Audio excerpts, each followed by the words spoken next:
ഭാരത ക്രൈസ്തവരുടെ സമ്പന്നമായ പൈതൃകത്തിൽ മറ്റൊരു സുപ്രധാന അധ്യായം അടയാളപ്പെടുത്തി വിശുദ്ധ ഫ്രാൻസിസ് സേവ്യറിന്റെ 18ാമത് തിരുശേഷിപ്പ് പ്രദർശനത്തിന് ഗോവയിൽ ഭക്തിസാന്ദ്രമായ പരിസമാപ്തി.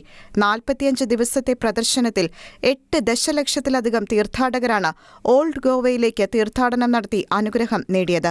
2025 ജനുവരി 5 നടന്ന പരസ്യവണക്കത്തിന്റെ സമാപന ശുശ്രൂഷകൾക്കിടെ സേ കത്തീഡ്രലിൽ നിന്ന് വിശുദ്ധ തിരുശേഷിപ്പുകൾ ഭക്തിനിർഭരമായി നടത്തപ്പെട്ട ഘോഷയാത്രയിൽ ബോം ജീസസ് ബസിലിക്കയിലേക്ക് കൊണ്ടുപോയി.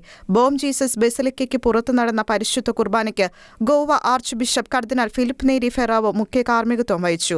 400ഓളം വൈദികരാണ് പങ്കെടുത്തത്. 10 വർഷങ്ങൾക്ക് ശേഷം നടക്കുന്ന അടുത്ത പൊതുപ്രദർശനം വരെ വിശുദ്ധന്റെ തിരുശേഷിപ്പുകൾ ബോം ജീസസ് ബസിലിക്കയിലായിരിക്കും സൂക്ഷിക്കപ്പെടുക.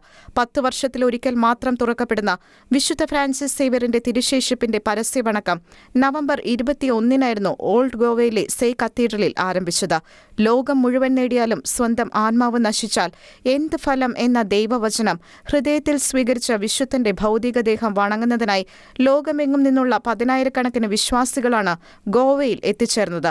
2 വർഷത്തെ ആത്മീയ ഒരുക്കങ്ങൾക്ക് ശേഷമാണ് പരസ്യവണക്കം നടത്തിയത്.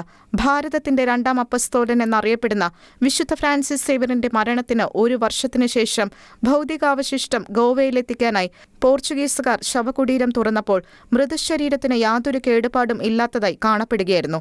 1553 ഡിസംബർ 11 ഈ ഭൗതിക ശരീരം ഗോവയിലെത്തിക്കുകയും 1554 മാർച്ചിൽ പൊതുദർശനത്തിന് വെക്കുകയും ചെയ്തു. 1622 മാർച്ച് 12 ഗ്രിഗറി 15 മാർപ്പാപ്പ ഫ്രാൻസിസ് സേവ്യറിനെ വിശുദ്ധനായി പ്രഖ്യാപിച്ചു. ഡിസംബർ 3 വിശുദ്ധന്റെ തിരുനാൾ.